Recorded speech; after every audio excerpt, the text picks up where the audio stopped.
Hello everyone, welcome back to the channel. Today I'm going to be talking about episode 5 of Star Wars The Bad Batch, the episode entitled Rampage. And before going any further, I need to mention that there will be spoilers in this review, so if you haven't watched this episode, then you probably shouldn't be watching this video unless you really want to be spoiled. With that out of the way, let's get on with the review. Pick up the story on board the Bad Batch's ship as they're headed to Ord Mantell, where they're hoping to pick up some intel on a bounty hunter who is tracking Omega. As we saw in episode 4, someone hired Fennec Shand to hunt down and capture Omega, although at this point we don't know who. Tech fits Omega with Crosshair's communication device so that she can keep in better touch with the squad, just in case they get separated.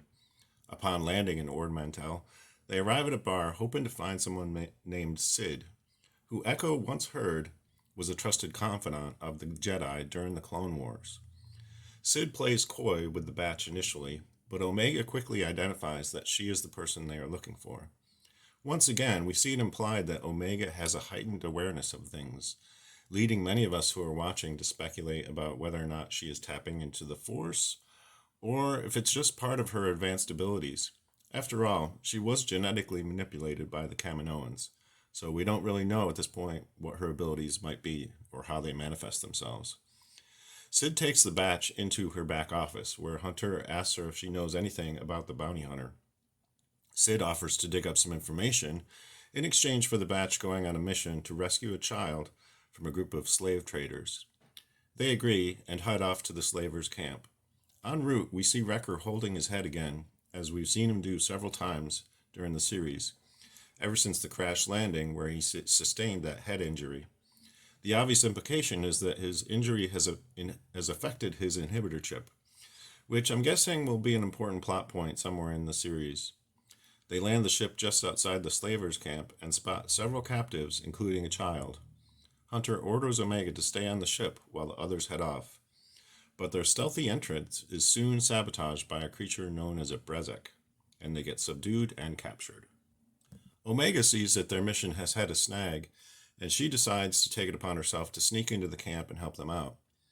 As she attempts to reach the position of their gear, she finds this captive juvenile Rancor creature in a cage, and she strategizes that freeing it from its cage will provide a useful distraction.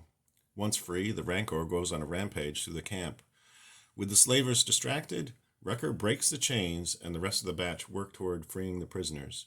It is then discovered that the child prisoner is actually not the child that they were sent on a mission to free, but instead it is the juvenile Rancor who it is their task to bring back. So this is definitely more than they bargained for, but they're still determined to complete the mission anyway.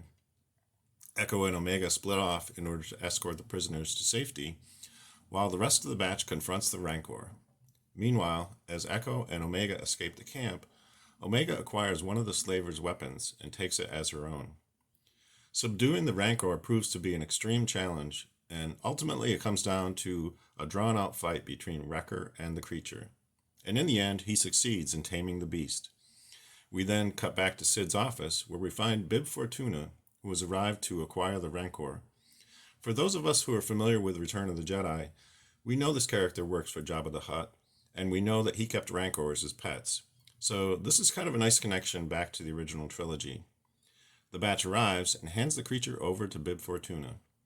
Hunter goes with Sid into her office, where she delivers on her end of the bargain by identifying Fennec Shand by name, and although she couldn't determine who hired her, she learned that Fennec is on a direct commission and not working through the Bounty Hunter Guild.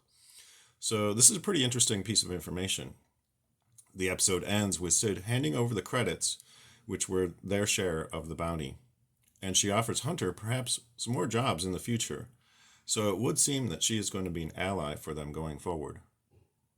Overall, I really enjoyed this episode. Lots of great action sequences.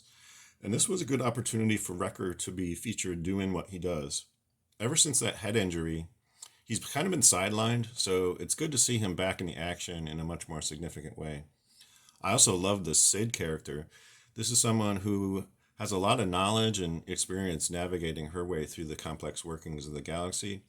So it'll be interesting to see how this character is featured in future episodes. That's pretty much all I have for you today. If you enjoyed this video, please give it a thumbs up. And if you'd like to see more videos of Bad Batch episodes, Think about subscribing because I will be covering all the episodes of the series going forward. So until next time, I hope you're having a great day, and may the Force be with you. Thanks for watching.